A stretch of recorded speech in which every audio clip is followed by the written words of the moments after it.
guys for joining in. I'm hoping that this can be more of a two-way conversation than just a lecture. So you all have the ability to speak, and please feel free to jump in and ask questions or direct the conversation in your own way. I guess we should start with what is all the drama about? Yesterday, I believe there was a CoinDesk article that came out around Trezor implementing something called the AOPP, which is Address Ownership Proof Protocol. And the primary objective of the AOPP is to streamline compliance of FATF's travel rule, especially as it relates to Switzerland, which my understanding is the only jurisdiction that has currently codified the FATF's travel recommendations into law. If you're unaware, the way the FATF works, since it's not a national body and it's not a legislative body, is they create guidelines and suggestions. These are essentially unelected bureaucrats who propose best practices and measures that banks and other financial services should follow.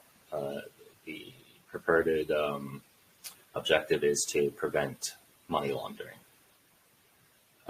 So they came out with these suggestions, and Switzerland, I believe, is the only jurisdiction to have implemented these suggestions into law.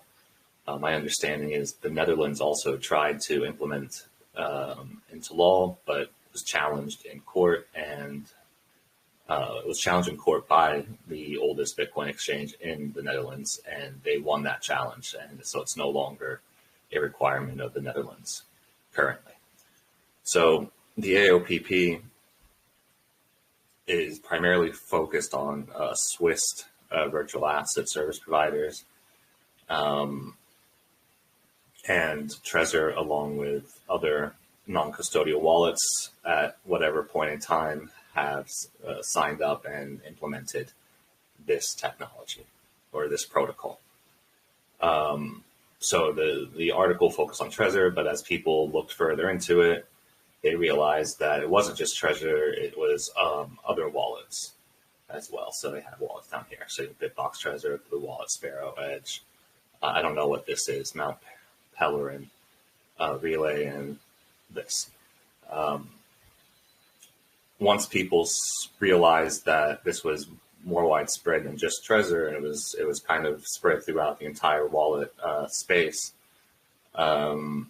there was a very strong adverse reaction from kind of normal on-the-ground Bitcoiners, which was really nice to see.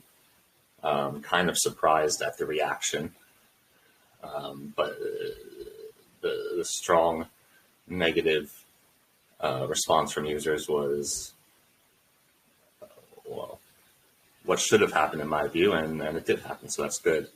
Obviously, we wrote a thread about it, and I tried not to point fingers at anyone or accuse anyone of anything, but I wanted to give our reasoning as to why we wouldn't be implementing the AOPP. So let's just first take a look at this AOPP,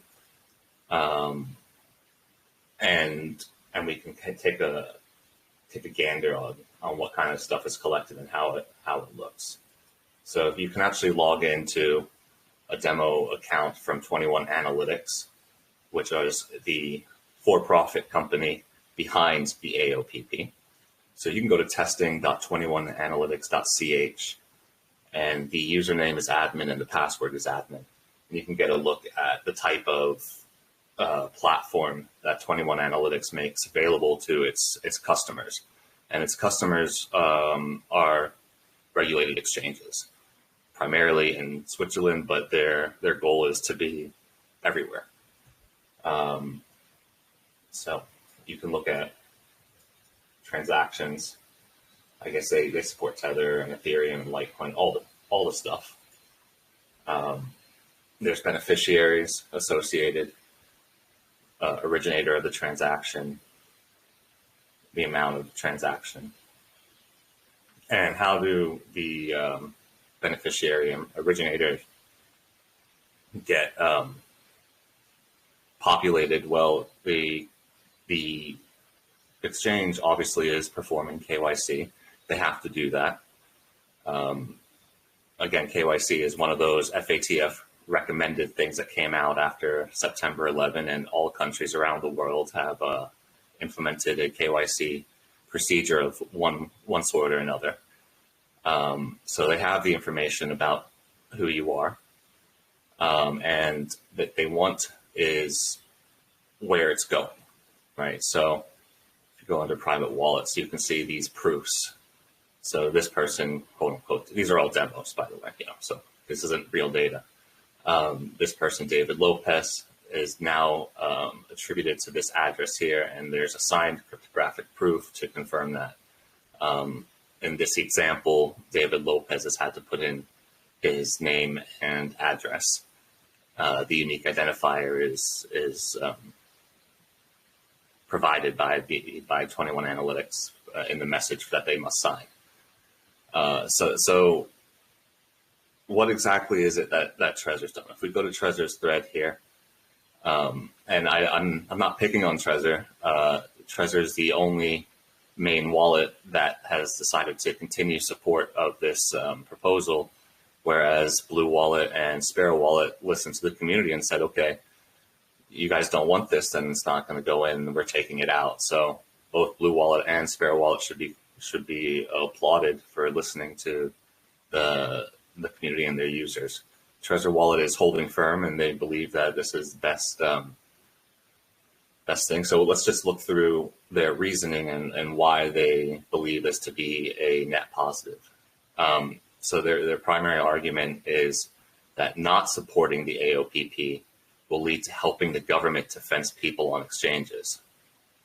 Their motivation to add direct support is exactly to keep the government from doing so. Well, I mean, we can break this down, but not supporting the draconian overreach by the government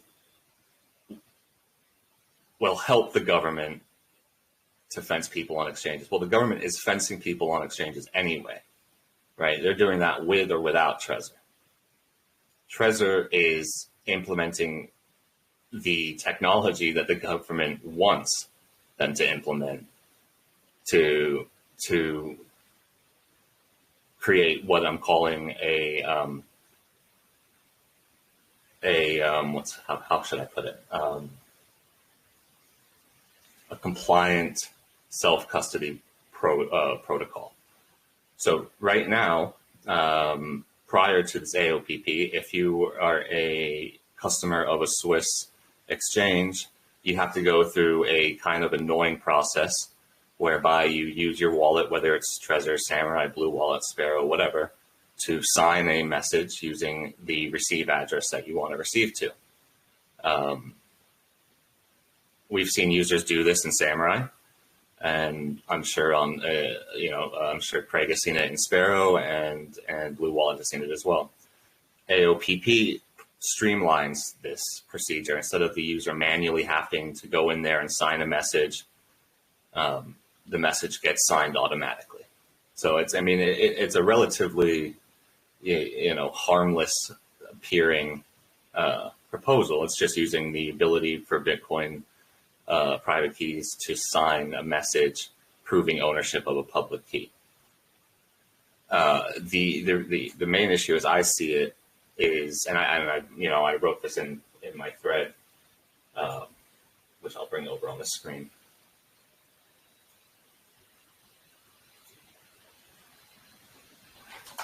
So the main issues that we have with this is it undermines self-custody by implementing something like this, which is a solely a requirement of one jurisdiction, and it will be more in the future, but it's currently one jurisdiction and one small jurisdiction. Trezor is normalizing this concept of self-custody requiring permission and compliance. Up until 2019, this concept was absolutely foreign to Bitcoin. Yes, we already had KYC. Yes, all the on-ramps are regulated. All the off-ramps are regulated. But the thought of having to provide cryptographic proof of your identity to a specific address was no one talked about it, right? That's brand new. So this isn't part of KYC. This is a whole other thing. So we're seeing in real time the burden becoming stronger on users who want to self-custody. This is not going to be the only thing that happens. The FATF isn't going to just stop here. So as a wallet developer, you need to be thinking about what's the next regulation that we're not thinking of right now, and we have glimmers as to what that's going to be based off of this regulation. Self-custody is the most dangerous thing to these regulators. Self-custody takes the Bitcoin out of their realm of control into the user's realm of control. It's truly the only way to become self-sovereign when using Bitcoin is to have full and unfettered access to your coins. So they haven't gotten rid of the ability to do that yet, but they've put up the first roadblock.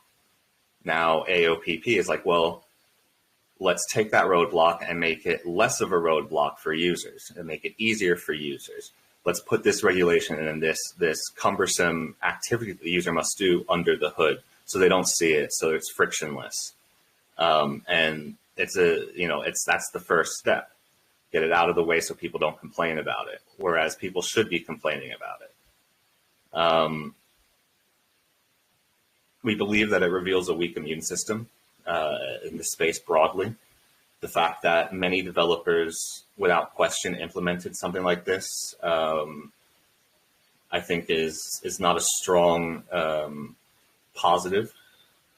I think it's good that they're walking back and removing support, but we need to be, as developers, we need to be thinking extremely adversarially and realize that as non-custodial wallet developers, we're in a really special place, right? We're not VASPs. There's no law or regulation that tells us how we must write this software.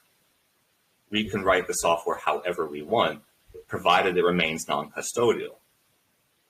So we should be using that power to write software that truly maximizes a user's self-sovereignty, even if that means that it might be more inconvenient for a user, right? They might manually have to sign a message instead of having an automatic API-driven event around it.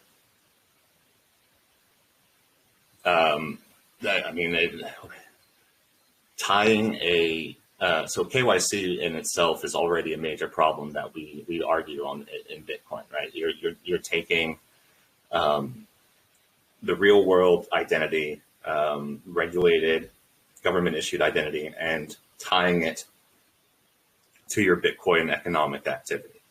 It's not a great thing, and that's why we've always been very, very harsh on KYC and recommend that you migrate away from KYC services and start attempting to acquire your Bitcoin through non-KYC means.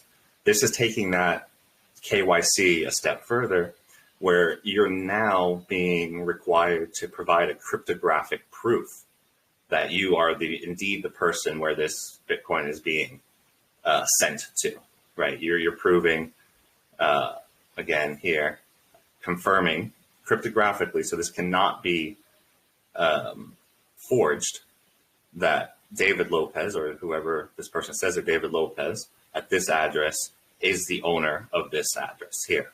So you're taking your KYC identity and associating it to this UTXO or address in a way that is impossible to say you didn't do that. And obviously we disagree. We don't think you should do that, and think that it's a step again, a step too far. And it's not necessarily just this, it's what's the next step. Peter Todd had a good tweet about that potential next step, and we'll jump over to that in a second. Again, we don't attribute malice to the people behind the AOPP itself or the developers who have implemented this into their software. This wasn't an attempt to shame them. It wasn't an attempt to stir up drama or anything like that. We just wanted to lay out our reasoning for not implementing something like this and hope that it's convincing enough that other wallet developers go, actually, yeah, they make a good point. We didn't think about it that way. And now that we've thought about it in this new light, we're going to remove it too. And again, I just end it here mentioning that users in hostile jurisdictions like Switzerland can still manually sign a message with their private key if they're intent on using hostile services in Switzerland. Again, there's no law that requires a Swiss citizen or a Dutch citizen or any other citizen to provide this information. The law is on the service provider, not the citizens, right? The service provider has to obtain this information or ask to obtain this information from a citizen. The citizen has no obligation under law to provide it. And we hope that the customer base in these jurisdictions realize that, hey, this other country doesn't have to do this. Let me sign up for an account on this exchange and avoid my local exchange because they're overbearing in their regulatory environment. So they vote with their feet and go somewhere else. The easier you make this stuff with these protocols like AOPP, the less likely that's to happen because you've removed any friction from the process. The last thing I wanted to kind of make mention about is AOPP was initiated by 21 Analytics with the support of Shift Crypto. I don't know what with the support of means, so we'll just ignore it for now, but 21 Analytics is who came up with this API and this protocol. Who are 21 Analytics? So if we jump over to 21 Analytics, we see a team here, Lucas Betschart, some other people. And this 21 Analytics has a product. They're selling software. And the software that they're selling is compliance software for exchanges or any other virtual asset service providers who need compliance. So this is a compliance software tool. So AOPP is a protocol that facilitates 21 Analytics compliance tool that they're selling. This is a for-profit operation. Now, again, we saw who is part of this company, CEO and founder Lucas Betschart. If we go ahead and see back onto the AOPP, we have one other link to look at. We have supported by the Bitcoin Association Switzerland. So if you're new in Bitcoin, you probably haven't heard of this, but they've been around for a long time, the Bitcoin Association Switzerland. And one of the things that the Bitcoin Association Switzerland did was actually lobby the Swiss government and help shape the rules around the travel rule. If we look that eventually became law. So if we look at the board of the Bitcoin Association Switzerland, we see a familiar face, Lucas Betschart again. So this association run by this person lobbied the Swiss government to enact certain regulatory regimes. The only country so far to do so in creating this rule that complies with the FATF guideline recommendation. This person has lobbied the government to enact this rule. This same person has created a for-profit piece of software to help solve the issue of companies complying with this rule. So you can kind of see where I'm going with this. It's a typical story of writing in legislation a business plan for yourself. It's really, we see it all the time, and it's one of the many things that Bitcoin was designed to disrupt.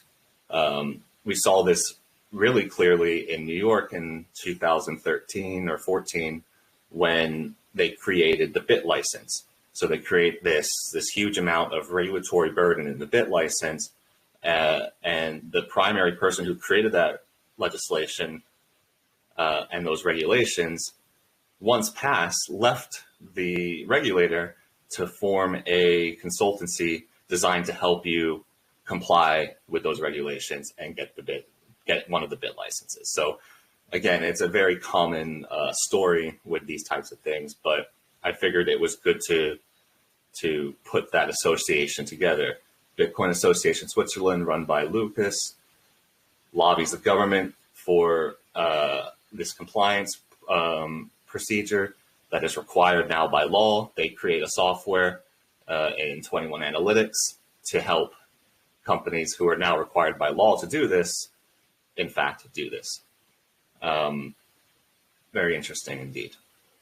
So I said I would check out the tweet from Peter Todd on how, what we kind of think for next steps.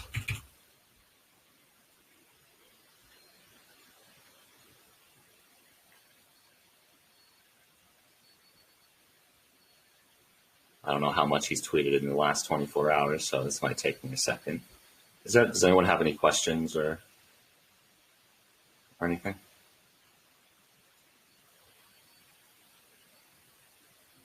No. Okay.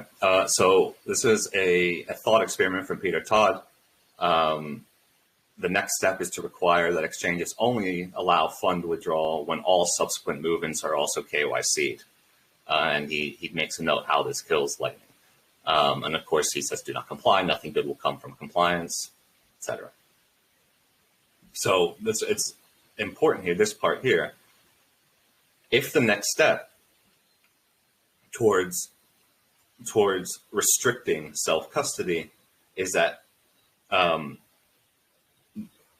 regulator of the exchange needs to verify not only where it's going in that next hop, right, that is controlled by you, but where it came before and where it's going to go after. I can see that as a real potential possibility. It's kind of the next step. And the argument that this is just a simple message signing procedure, while true, it is just a simple message signing procedure.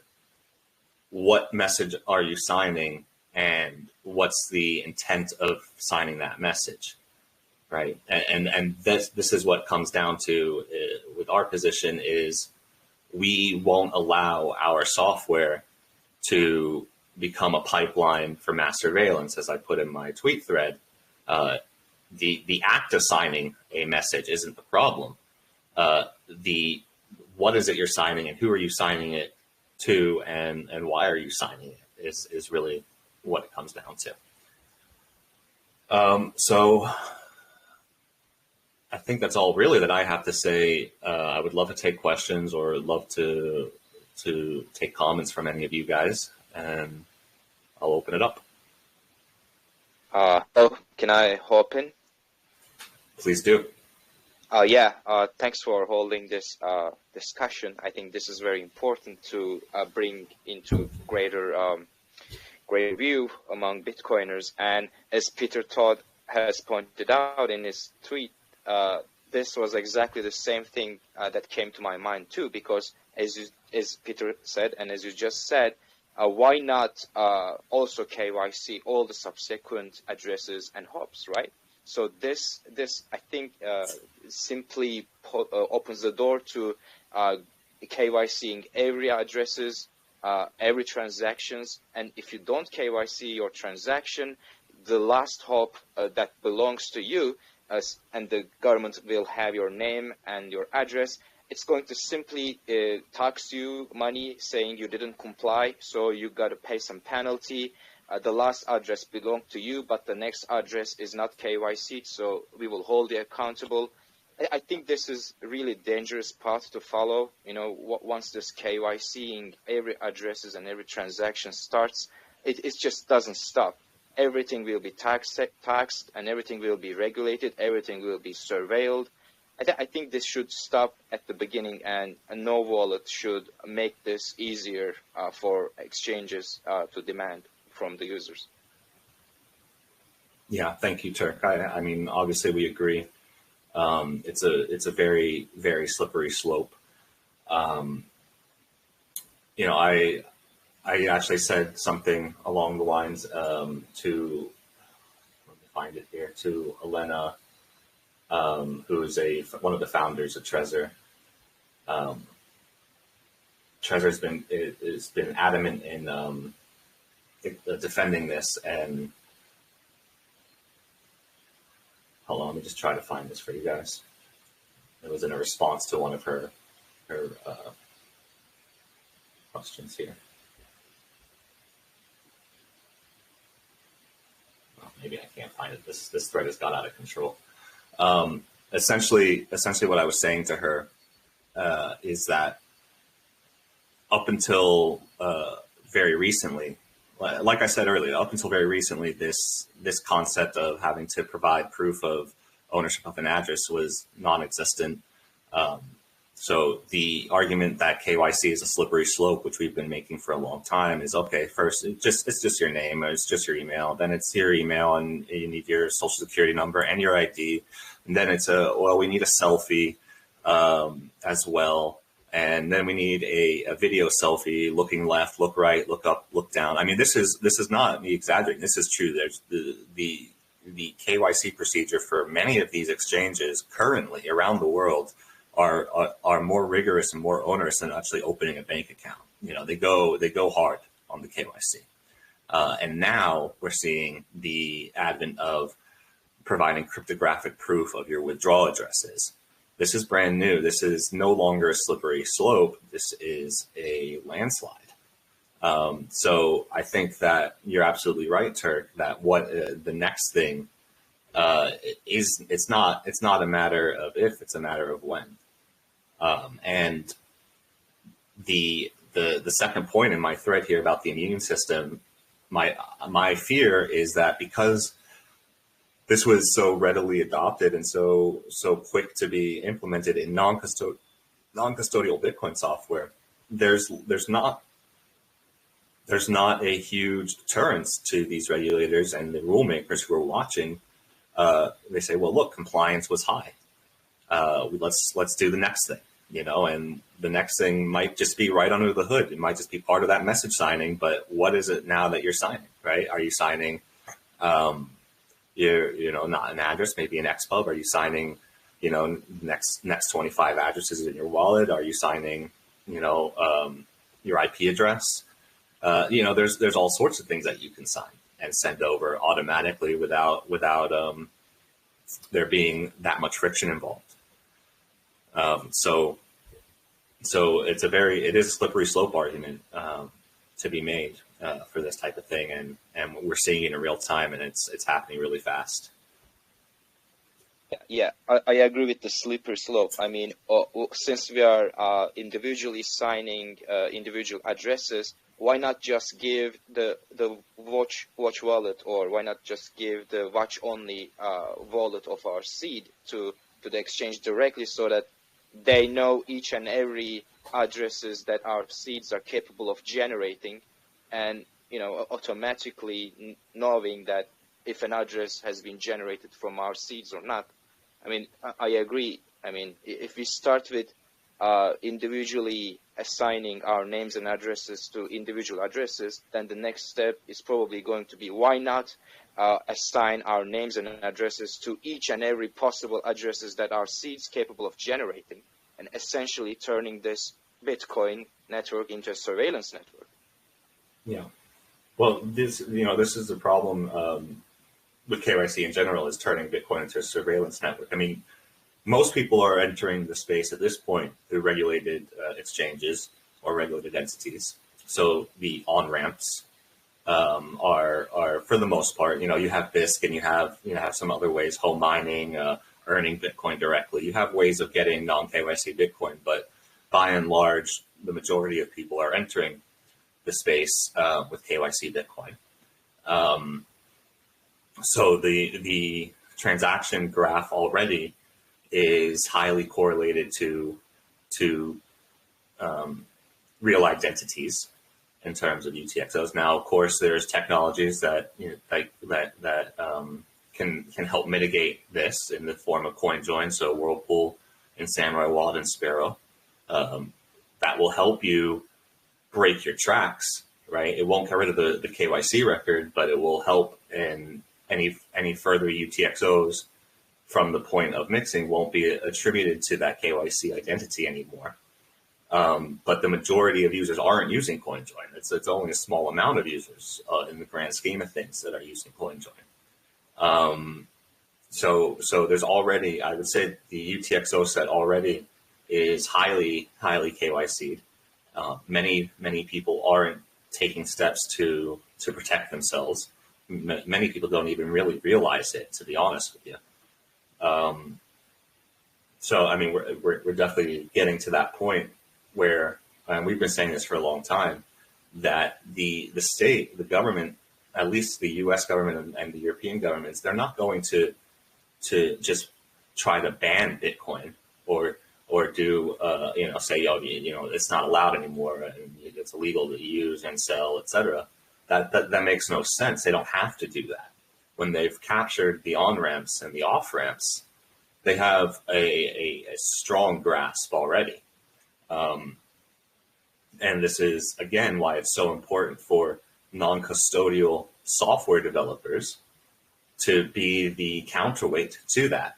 Because, again, they can't compel software developers to write code a certain way and write features a certain way. They can compel money service businesses. They can compel virtual asset service providers. They can compel people who, entities that are within their regulatory reach, but they can't compel a software developer who writes a Bitcoin wallet that is non-custodial to do something. Right? We have the freedom to write whatever software we want, and I think we need to take that responsibility very seriously and keep in mind what we're legitimizing, what we're making possible in every feature in every decision that we make. And if it's not, if the feature or the decision is not upholding user sovereignty, then it should be reconsidered. And again, I'm very happy to see that Sparrow Wallet and Blue Wallet both reconsidered their position on this and did so very quickly. And the response from the wider community, which I would say was one of generally outrage, came through. And I think that's really a positive sign. It's not really one that I was expecting. When I made the tweet, I expected fully to be the bad guy again and have to defend, my assertions and the usual red wallet meme type of stuff. But I was pleasantly surprised that many people agreed with the sentiments.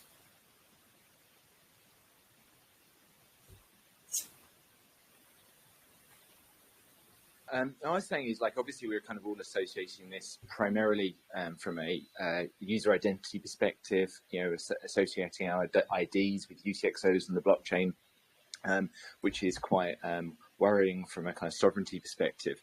But actually there's a kind of more subtle kind of aspect to this on the whole the slippery slope that gets me. And that's the fact that as baked into part of the API, there is that you're signing something in conjunction with your third party and using your wallet software. And I think the thing that worries me most is I think there's kind of very much next steps in people's minds is the idea of eventually moving to, say, like a multi-sig wallet, where you actually share keys with an exchange or an external party. So you're still allowed in the future, and it's seen as a kind of an okay kind of compromise where users can hold enough keys that the exchange can't steal from them, but don't actually hold enough keys to send onwards into the Bitcoin network, wherever they're happy to, wherever they actually wish to go for in the future. And again, it's like once you've embedded an API process between the exchange and user's wallet, and you've got that, then you can increment updates all in the background that aren't just about privacy, but they're actually about your control of UTXOs. Yeah, I agree completely. I didn't identify that in my thread, but as we were speaking on this or the previous call, it crossed my mind that a multi-sig type of option between you and your exchange is definitely something that I can see happening down the pipeline, and in fact, making it a requirement of compliance.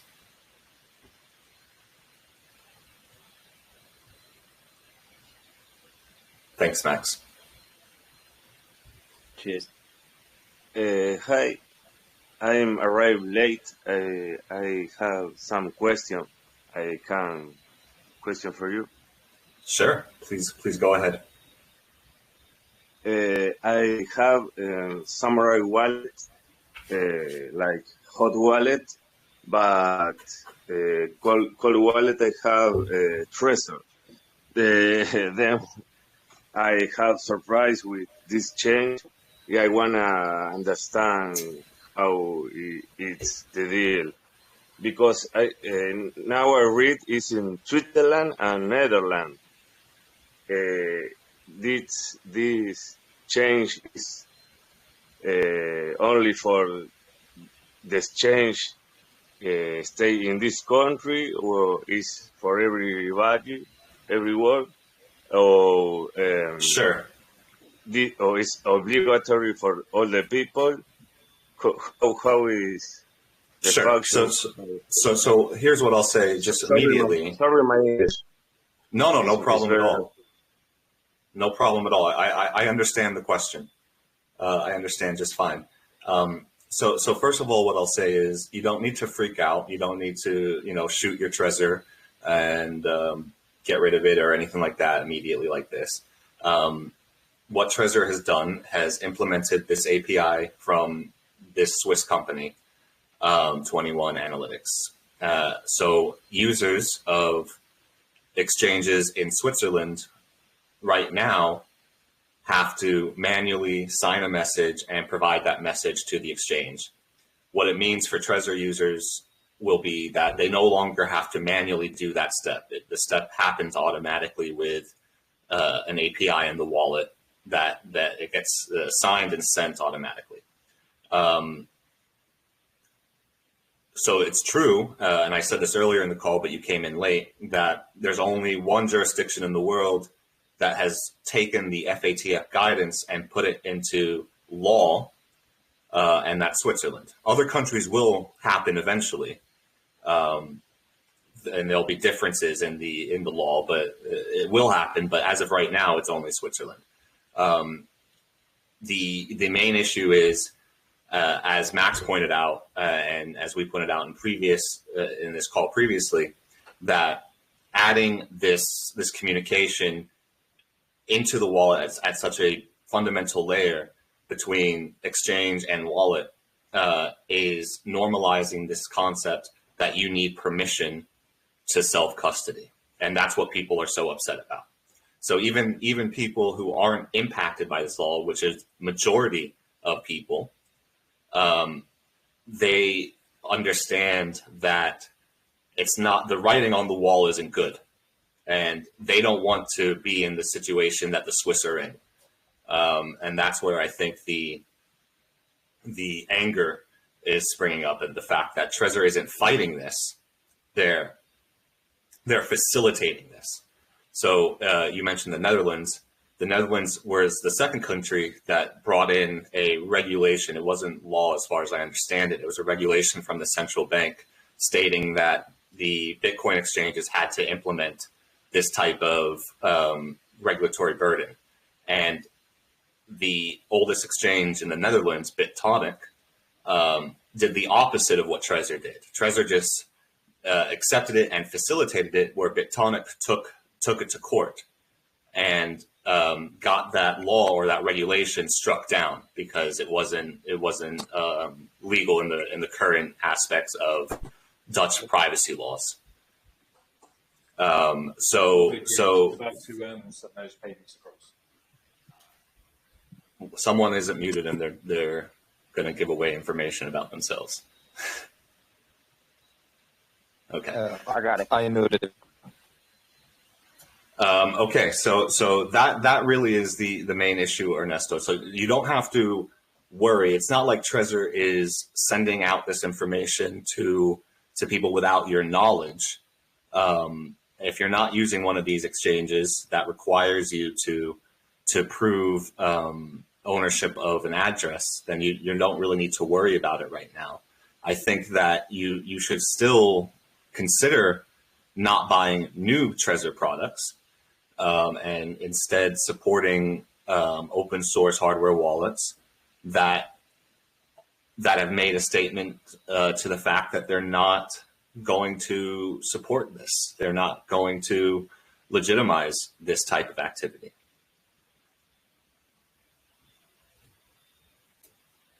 I hope that answered your question.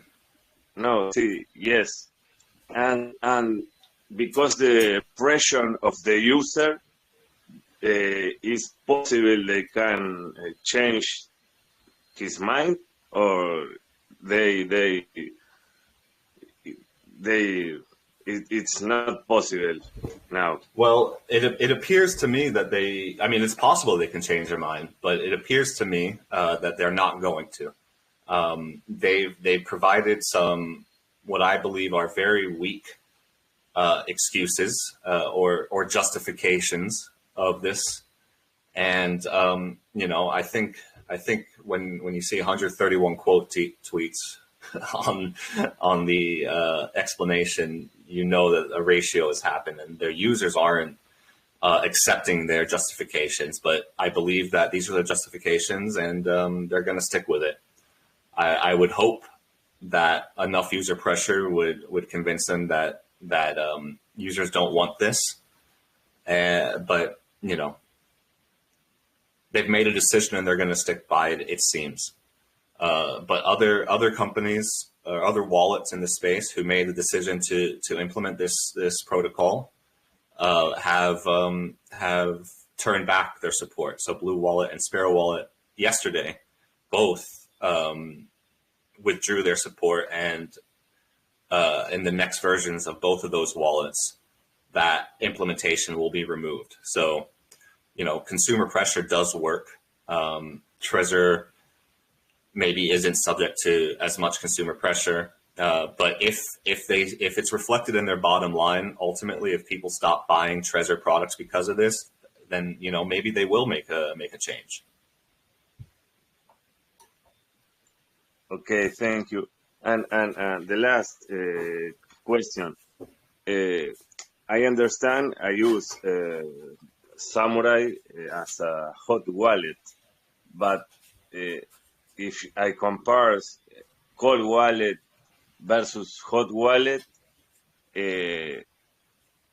cold wallet is better than hot wallet, or Samurai can win another cold wallet.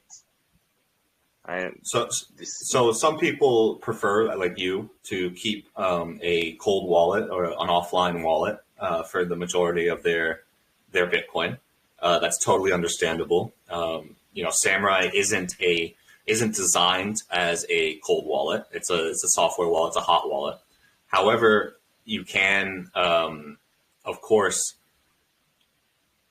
use something like Sentinel, which is a watch-only wallet, to keep track of an offline wallet. So I don't have a hardware wallet, but I do have a cold wallet, and I use Sentinel to keep track of it and to receive into it.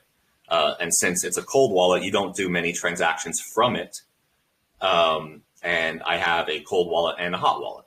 So, I mean, how you use Bitcoin, how you store your Bitcoin, it's going to be different for everyone, but you don't have to use a physical hardware wallet.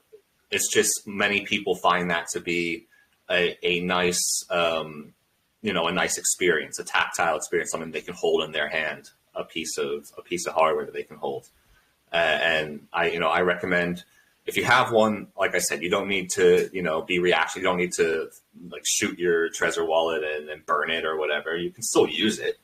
It's still useful.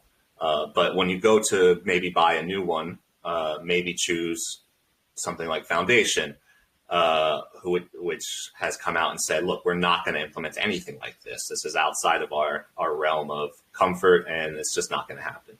So you know where they stand. And, you know, I made a couple tweets yesterday about the importance of red lines and knowing where your wallet developers stands on things, and having these red lines that are unmovable. And in our cases, you know, those red lines are custodialism, KYC, and open source. So you know where we stand, or you should know where we stand on all issues just based off of our red lines. And we think, you know, wallet developers, especially non-custodial wallet developers, need to make those red lines clear and be held accountable to them by users. And I think that's kind of what we're seeing with the reaction from this AOPP. Thank you. You are very kind. Thanks, Ernesto. Hey, Nick speaking. Just a question around that. So obviously we want developers to sort of, make a sort of stand in the ground against things like this. How do you guys as a company approach the high possibility that at some point in the future they may knock on your doors and they will consider you guys as facilitating, you know, private transactions between what they would call unhosted wallets?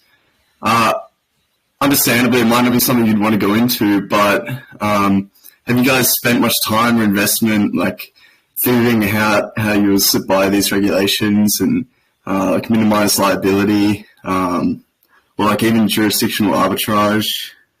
What's your thoughts on that?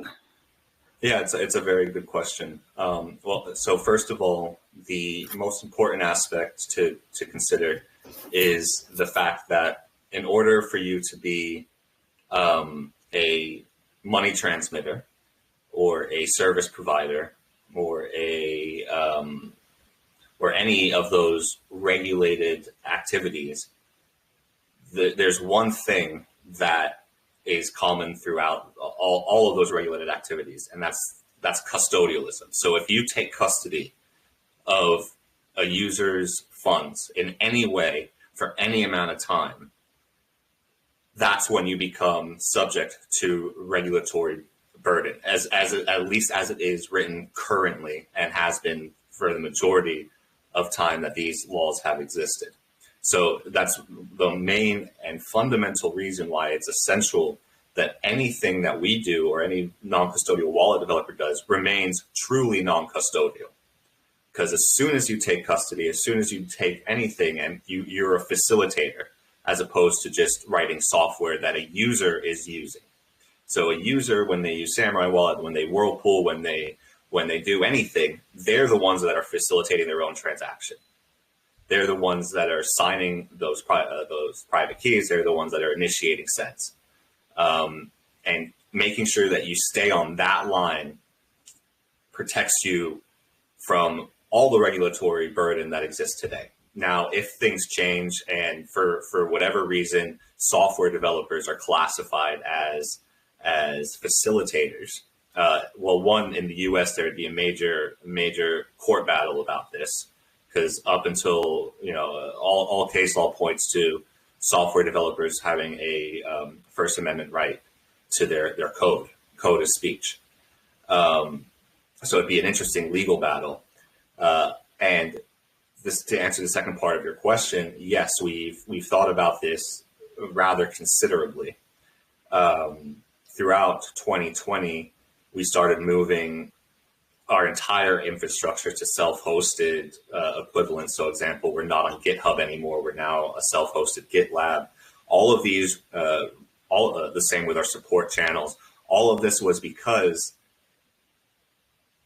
the centralized points of failure like GitHub and others are choke points, right? They can deplatform you. You can say, hey, you have to get rid of this project because they're facilitating these criminal transactions, for example. They can't do that if you're self-hosting your own server with this information. So yes, we've thought a lot about it. It's one of the essential reasons why the code is open source and is out there. If anything happens, if regulatory environment changes, we're no longer able to provide software that we want to provide without doing something that crossing a red line that we won't cross. The code is there. Users can still run it. Someone else could fork it and go completely underground, continue running the services. So it's a risk. We've thought a lot about it. There is contingency plans in place, but I'm not personally convinced that we're going to see non-custodial developers get regulated in the same way that a facilitator, a money service, a transmitter, or AOPP are regulated. Thanks very much. That was really interesting. And yeah, it makes a lot of sense with the custody side of it. I guess with things like these laws where they're starting to say, you have to write down who you're withdrawing this money to, or you have to things along those lines. Perhaps they'll enforce that on people who are so-called, not facilitating the transactions, but providing the software to do so. Maybe they'll extend those regulations onto that. I could definitely see them doing that. I think they'll try eventually. Regulators going to regulate. They're going to go as far as they can get away with. I do think that in the U.S. and in any common law country, there would be a pretty serious fight on their hands. So they actually tried to do this with the EU tried to do this in the AML 5D, so the Fifth Money Laundering Directive.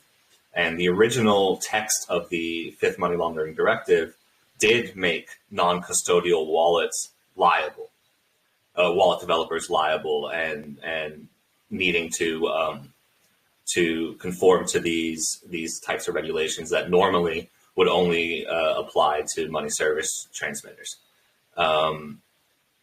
By the time that the law or the regulation got passed, that had been removed. So there's still even in the EU, there's still an understanding that software developers are simply writing software, and it's the users who are using it are doing things. And if it's an individual, they are not covered under these types of laws. These laws are applying to regulated entities, not individuals.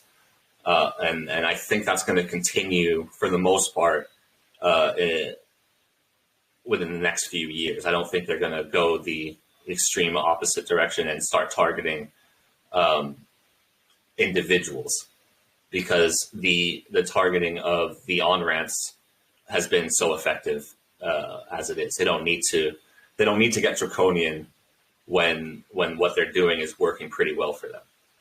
But it is a slippery slope, like I said, and I don't think you're wrong that they'll try and they'll continue to try. I do think that there's still those fights will still be had. Thanks very much. Thank you. Hi, I thought as the developer of Sparrow wallets, I should maybe jump in and not try and defend the original decision of putting AOPP in, which is certainly, obviously not one that obviously one that I regret now. But I thought, many people are curious as to why I would have even considered such a thing in the first place. And I thought it might be interesting for me to relate that if it's helpful. Please do, Craig, and I hope that you didn't feel that we were targeting you or trying to stir up a tempest in a teapot about you or anything like that. We were just trying to get our point of view across and our thoughts on this. So please go ahead and take as much time as you want. Sure. So yeah, so I certainly didn't feel that was aimed at me. No. So the reason that I was thinking about this and my thinking has moved on since this point. So I just wanted to explain how it was, in a historical sense, was that being able to get as many self-sovereign Bitcoiners as we can is ultimately good for the Bitcoin network overall. That's kind of where I was at, and that's what led me to implement this, even though I was uncomfortable with it at the time. It sort of appeared from a technical point of view to be relatively benign, and it is only now that I fully appreciate just how insidious it can be to have this kind of creeping KYC. So, where my thinking has moved to now is that we can't grow the Bitcoin network with Bitcoiners who don't care about the fundamentals of Bitcoin itself.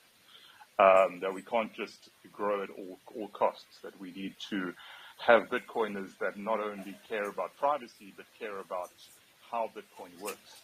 And that's always been something pretty close to my heart. So, it was really not thinking through clearly enough at the time that led me to build this thing in. It wasn't sort of built in as a long sort of process. It actually happened pretty fast, and then really it's just been a feature that I think has been never used. I've certainly never had any feedback on it at all until yesterday. So yeah, that's kind of just to help people understand how it came to be. It wasn't in a sense that I was thinking that this should be something that all wallets need to build in. It was really just a case of how can we encourage more self-sovereign Bitcoiners. The other thing that I wanted to mention was that if you provide a KYC a address to a KYC exchange, you are very much on the hook for whatever funds you send.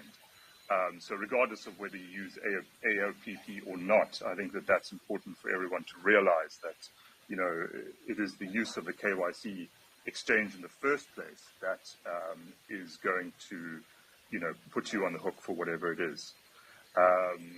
And then, the final point that I wanted to make on this is, I think that there, certainly as open source developers, we have a specific burden to prevent the encroachment of any kind of KYC or regulation coming into Bitcoin. And I very much take that seriously. And I, as I said, very much regret implementing AOPP in the first place.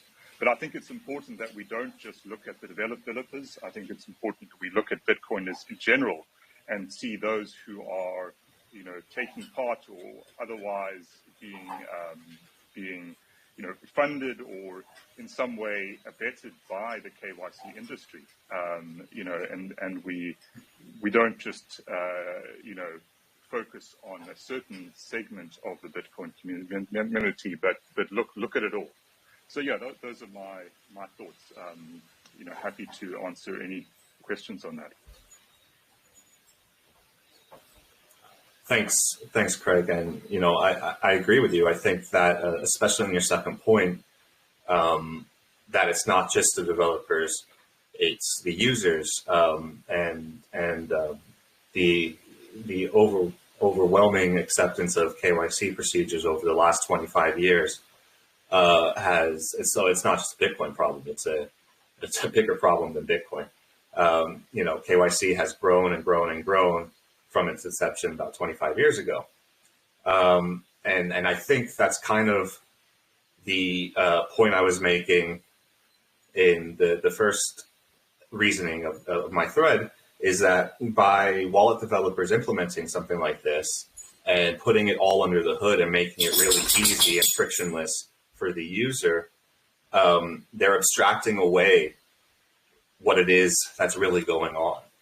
And instead of the user feeling annoyed and feeling like the process wasn't smooth and there has to be a better way, and they go look for a better way, the compliance has been baked in, it's frictionless, no issue at all, and they don't even think about it. So I rather the user have to jump through extra hoops to sign a message and think about what they're doing versus just happening automatically to benefit a few exchanges in Switzerland currently.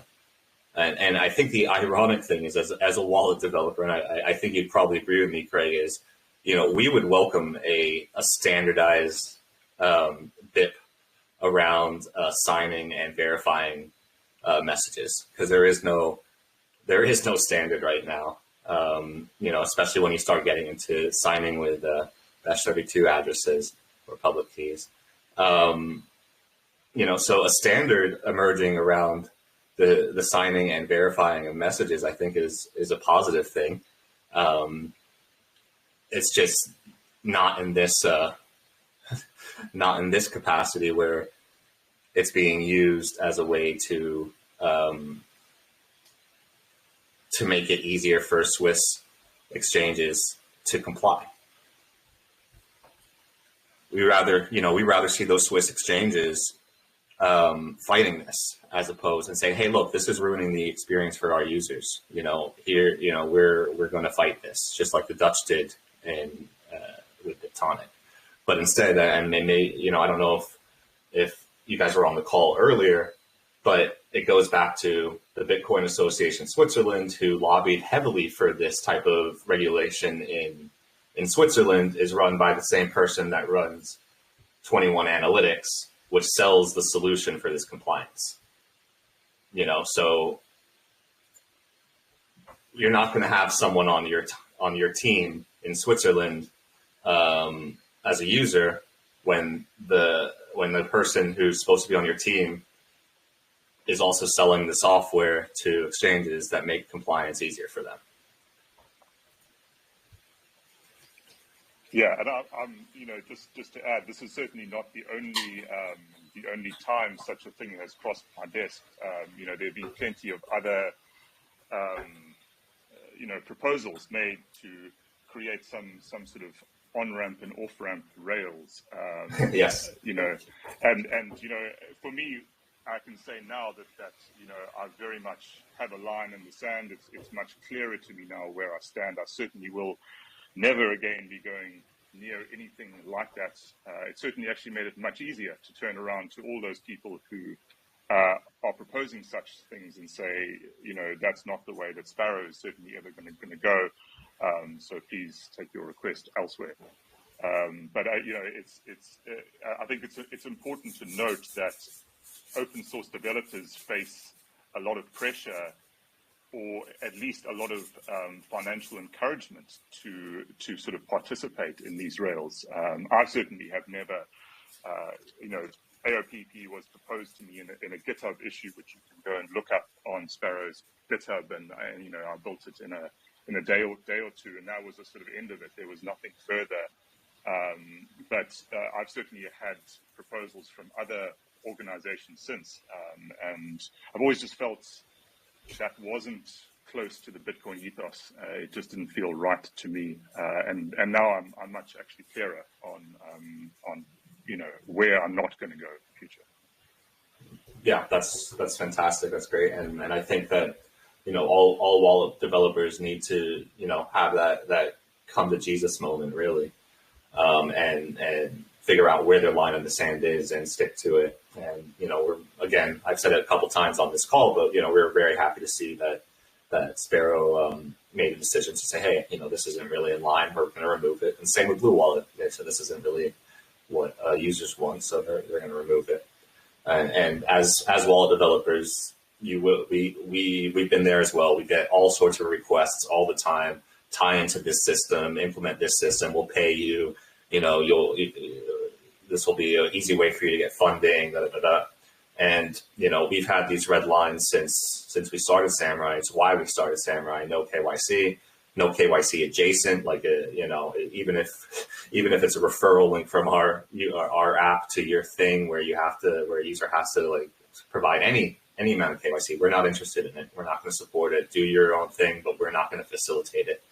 And that's where we have drawn our line in the sand.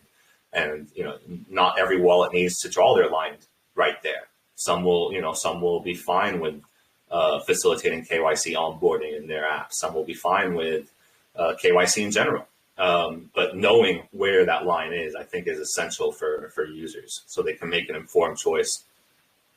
And the importance of the Bitcoin wallet cannot be overstated. So they need to, when making a choice of which wallet to use, they should know, here's where the developers stand on these issues, and I'm willing to accept or I'm not willing to accept this. So thank you for making it clear where you stand, Craig. Sure, absolutely.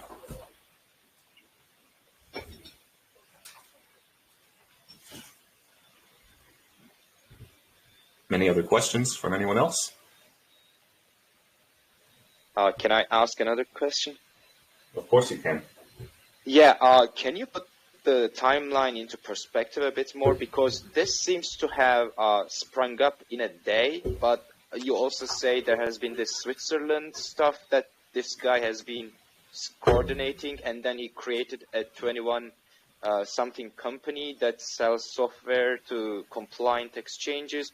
So I have a sense that this has been going on for a while, but has it been that the other wallets adopted this slowly, and just yesterday Trezor adopted this and it blew up? Or can you put this thing a little bit, this issue, the timeline into some perspective? Do you know about that?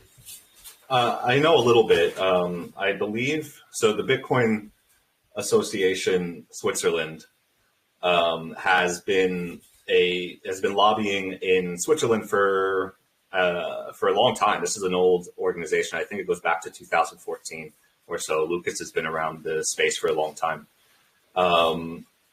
The lobbying around the specific travel rule implementation, I think, dates back to around 2018, and the legislation, I believe, dates to 2019. So we've started to see from Samurai Wallet users that mostly in Europe, that certain exchanges or dollar cost averaging kind of services were requiring them to nominate a address and then sign a message from that address, thereby proving that that person who was initiating the service was in control of that address.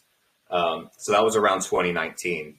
I think the AOPP is more recent, probably earlier this 2020, maybe early 2020, as a method for streamlining the process so that these services didn't have to explain to their users how to manually sign a message using a wallet, and the wallet would automatically do it. So it was just I believe a method to make compliance easier for the user, was the AOPP. And I don't know exactly when Trezor implemented it. I know people noticed yesterday.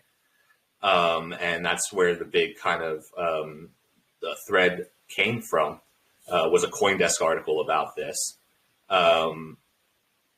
But the requirement has existed in Switzerland since 2019. And that's also why I reject the notion that implementing this is helping self-custody, because now these users are able to withdraw from off the exchange. They've been able to do that already since 2019. It's just been harder for them to sign, quote unquote harder, because they've had to sign a message manually, as opposed to your wallet signing a message automatically and transmitting it to, this AOPP or 21 Analytics software. All right, thanks. So this whole thing blew up because an open source software wallet has implemented this, and it was visible out in the open. But we can also assume that this kind of address signing has been already incorporated into the wallets of closed source exchanges for since 2019, I guess. Would you say that? Well, some, yeah, Swiss entities by law have to request this information from the user. The user doesn't have to provide it. If they don't provide it, they can't use the service. I've noticed that there have been some services based in Europe, for example, in Germany, that have also required users to provide a signed message. This is not under law. This is just that service over complying. And, you know, the culture of over compliance is its own issue. It's its own problem. But since 2019 in Switzerland, if you're buying from an exchange, you have to provide proof that you control the address that the funds are being sent to. I get it. Thanks. And if Craig is still listening, maybe I should ask him a question. Craig, can you tell me that when did you implement this thing into Sparrow Wallet, and when did you remove this thing from the Sparrow Wallet?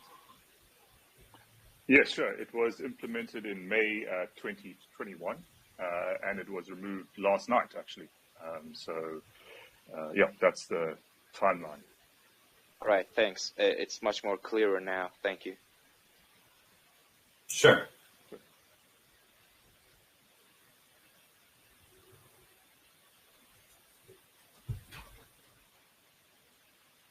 Well, guys, if there's no other questions, I think we can wrap this up.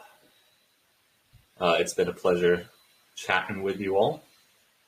Oh, I see a message. Hold on.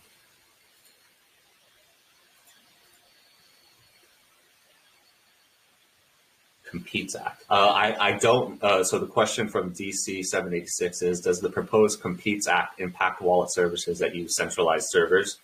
I'm not sure. I need to look at the. The legislation or proposed legislation. I'll have a look at that though. Thanks for bringing that to my attention.